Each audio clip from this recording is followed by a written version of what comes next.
Hey everybody, it's me, Mr. XStitch, doing a video. First time in ages. How are you all? I'm out here with Ninja Dog, going for a walk, taking a breather from assorted DIY activities. My wife and children are away for the weekend. And these days I party like it's 1999, and by that I mean I just stay up late doing work on my computer and watching football matches and having a beer, a root beer. I love a bit of root beer. Sorry I haven't done a video for ages. Just things, I don't know, time flies and I'm trying to just focus on the immediate things to make sure I do those properly. Like I've just upped the frequency of my email newsletters, and that's been quite a positive outcome. And yeah, just trying to keep on top of things really, because somehow it still seems as though this whole having a new house eats into my creative headspace, and although the number of jobs left in the house is diminishing, there's still plenty to do. And of an evening, well, sometimes I just want to sit and hang out with my wife. As crazy an idea as that sounds, dog coming through. But yeah, there's plenty of stuff going on. I don't know if you've seen the cute issue of the magazine, but that's gone well, and we're trying to gear up for the next issue of the magazine, the theme of which is adventure. Should have a couple of new designers in that. Might even put a design in myself for old time's sake. So yeah, I've listened to a couple of interesting audiobooks. I'm just finishing one this weekend called Essentialism, which is all about, focusing on what's important and having the strength to sort of determine what isn't, and sometimes refuse to do things and stuff.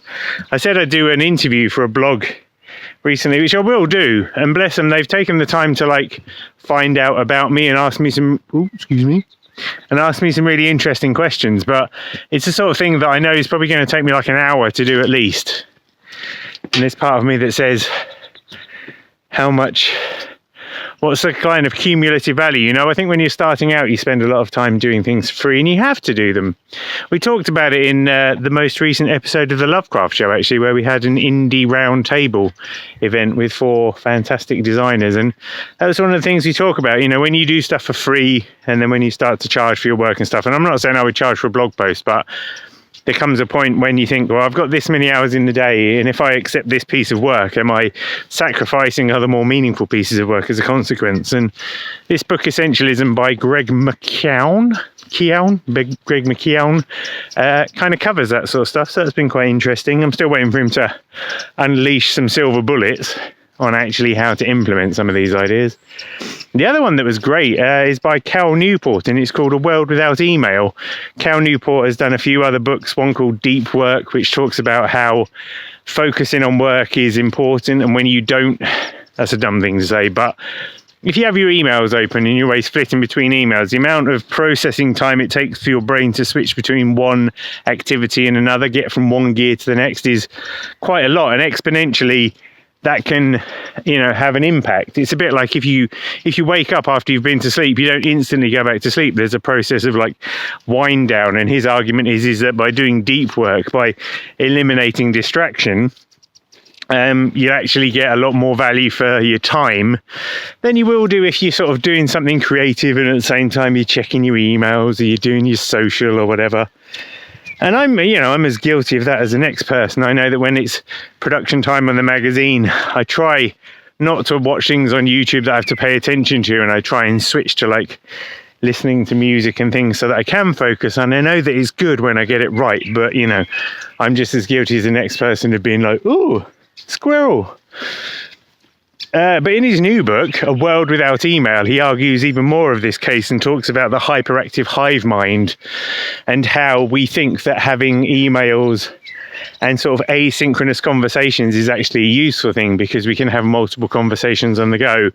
But in fact, again, it's a distraction from the tasks at hand. And yeah, it resonated really well with me. I use a thing called Notion. I might actually do some Notion videos when I've got the time and the headspace because it's such a great tool. I absolutely love it. But for task management and actually one of his arguments is that you can keep track of conversations within task management software, and you can just, rather than being dictated by what your inbox is saying, you can use your inbox as a tool for communicating, but you can make sure that it's very much at the end of your planning process.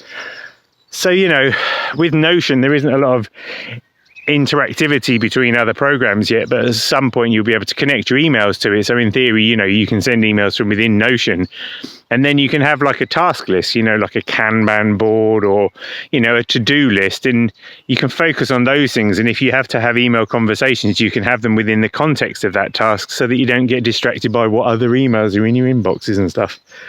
It's very enlightening.